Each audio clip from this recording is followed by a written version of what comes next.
Dari gangguan antar fasa ya, antar fasa pada bus 3.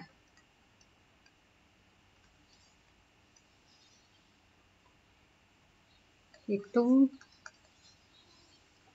arus dan tegangan ya, dan tegangan di titik gangguan. Nah, kita akan mulai. Nah, kalau terjadi gangguan pada bus 3, maka komponen yang akan masuk dalam perhitungan adalah semua ini ya. Jadi masuk generator, trafo, dan saluran.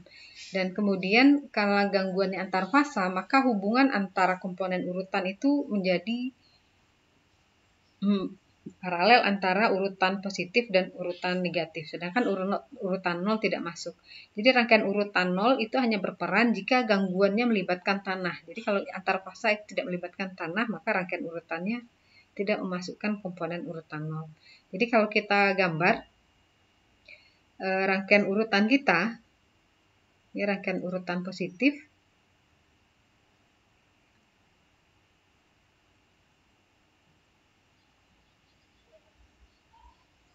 ini bus 3 ya, kita tidak akan masukkan elemen beban bukan motor.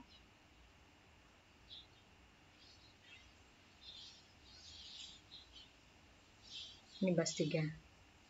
Nah, kedua, ini kan komponen urutan positif, rangkaian urutan positif, ini rangkaian urutan negatif.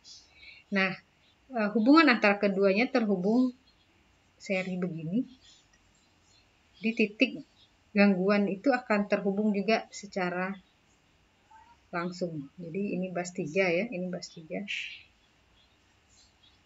Ini bus 3. Nah, akibatnya kita akan mempunyai sebuah loop untuk rangkaian seperti ini. Ya, jadi ini akan menjadi loop seperti ini. Kita bisa sederhanakan rangkaian ini dengan membuat ekivalennya. Jadi kita bisa buat ekivalen impedansinya ini menjadi sebuah, ini bisa kita serikan tiga-tiganya sama seperti Thevenin ya.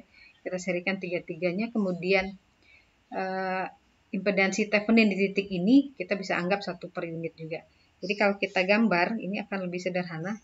Kita tulis dulu ini J0,12,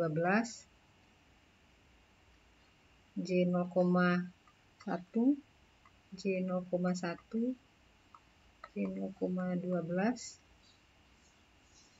J0,1, J0,1.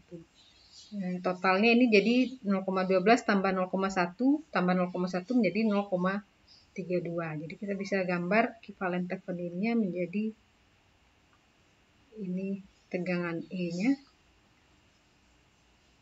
dengan satu reaktansi ekivalen, ini hanya satu juga reaktansi ekivalen, dan mereka kedua-duanya terhubung karena gangguan antar fasa. Jadi ini juga connect. Nah, ini kita punya J 3,2. Begitu juga di sini. Nah, arus yang mengalir ini adalah ini rangkaian urutan positif, maka arus yang mengalir adalah IA1. Arus yang mengalir di sini adalah IA2. Nah, kita lihat arus IA1 mengalir ke sini, sedangkan IA2 mengalir ke sini, jadi dia berlawanan arah. Tapi arus yang mengalir di sebuah rangkaian ini itu hanya satu macam. Jadi kita akan peroleh arus yang mengalir di rangkaian ini itu adalah IA1 yang akan berbeda dengan berlawanan arah dengan IA2. Nah, IA1 itu kita bisa hitung sebagai ini ada 1 EMF, sumber tegangan, dibagi dengan Z1 tambah Z2. Jadi 1 sudut 0 derajat dibagi dengan J3,2 tambah J3,2. Maka akan kita peroleh nilai arusnya sebesar min J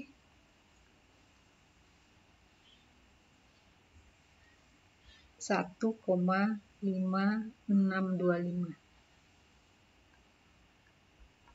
Dan IA0 berarti IA2 berarti minus plusnya karena minus dari min J. Jadi J 1,5625. Nah, kemudian bagaimana dengan IA0? IA0 tidak ada ya, karena di sini gangguannya tidak melibatkan tanah. Kita akan punya IA0 itu akan sama dengan 0. Sehingga IA1, oh ya, kalau gangguannya antar fasa itu yang umum kita representasikan, diasumsikan yang terjadi itu gangguan pada, ini gangguan biasanya kalau gangguan antar fasa melibatkan dua fasa, gangguan pada fasa B dan C ya.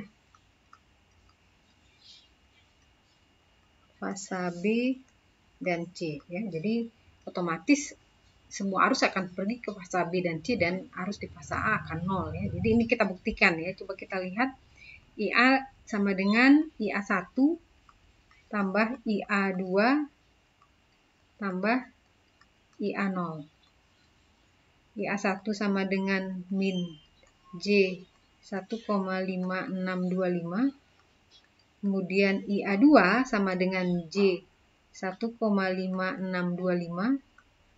Dan IA0 sama dengan 0, maka jumlah ini akan menghasilkan nilai IA sama dengan 0. Jadi kita bisa lihat bahwa IA benar 0 karena gangguan terjadi pada fasa B dan fasa C. Nah, kemudian berapa arus gangguan? Arus gangguan berarti kita harus menghitung berapa arus pada fasa B. B kita bisa gunakan dengan ini rumus untuk komponen simetris ya. Jadi silakan dibuka lagi. Itu akan sama dengan A kuadrat IA1 ditambah A IA2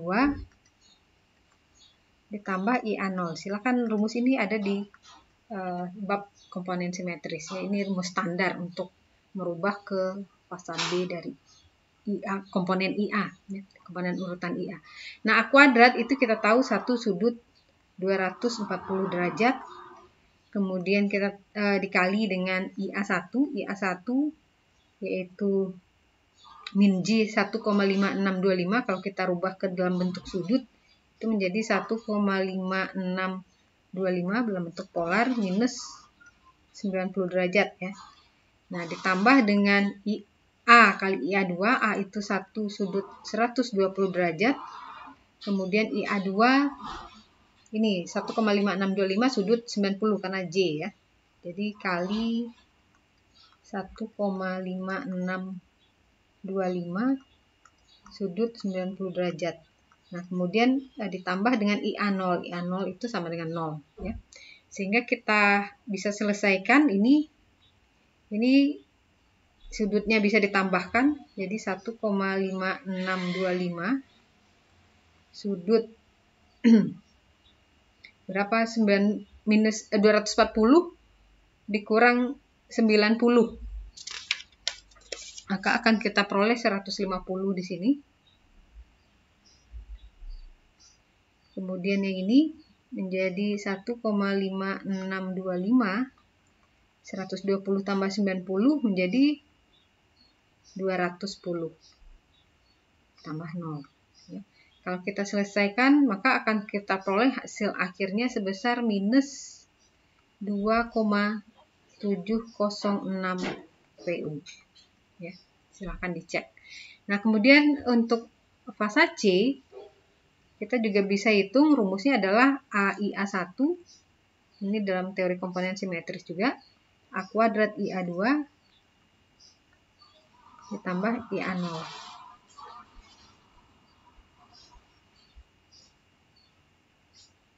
Dan kalau kita selesaikan, ini A1 sudut 120 dikali IA1 sebesar 1,5625 sudut minus 90 ditambah A kuadrat IA2 1 sudut 240 derajat dikali dengan IA2 1,5625 sudut 90 kemudian ditambah IA0 sama dengan 0.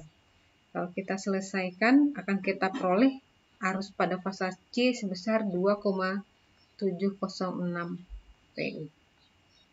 Nah, kita tahu kalau gangguan antar fasa seperti ini skemanya.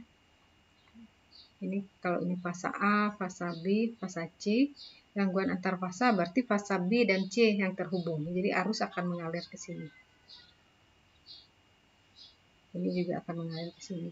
Jadi kita akan peroleh IB itu akan sama dengan minus IC. Seperti yang kita peroleh, IB minus 2,706 PU dan IC plus 2,706 PU. Jadi ini kita sudah berhasil memperoleh IB dan IC yang berlawanan tapi sama besar. Nah, kemudian bagaimana kita menghitung tegangan di masing-masing fasa? Nah, itu bisa digunakan dengan rumus. Nah, pada fasa tegangan pada urutan positif, V urutan positif, VA1 itu sama dengan ini ya, atau di sinilah ya,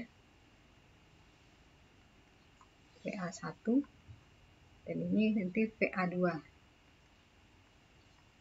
VA urutan negatif itu sama dengan E dikurang IA1 dikali Z1 dan E itu 1 sudut 0. IA1 kita tadi sudah kita peroleh ini min J 1,5 sekian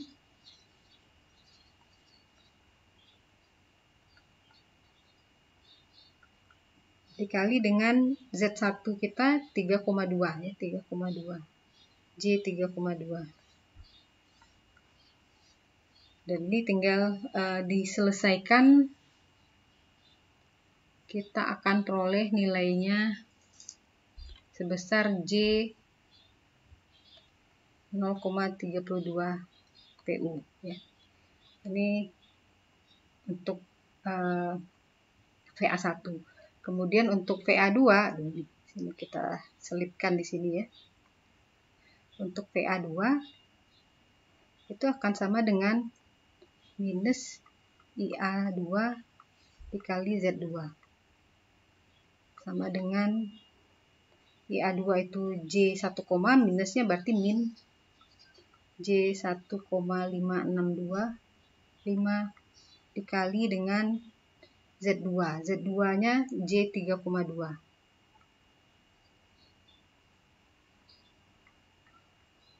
Maka akan kita peroleh VA2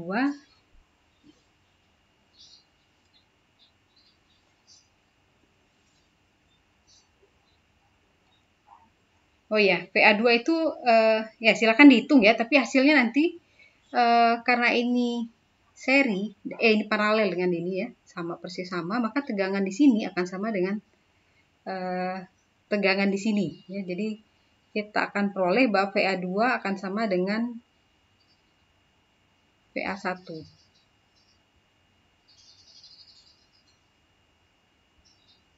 Nah, ini kayaknya salah hitung ya. Coba dicek lagi ya, nanti akan sama dengan VA1. Ya, silakan. Nah, kemudian VA itu sama dengan VA1 ditambah VA2 karena tidak ada komponen urutan 0. Nah, ini perhitungan untuk tegangan gangguan antar fasa pada bus 3. Nah, kita akan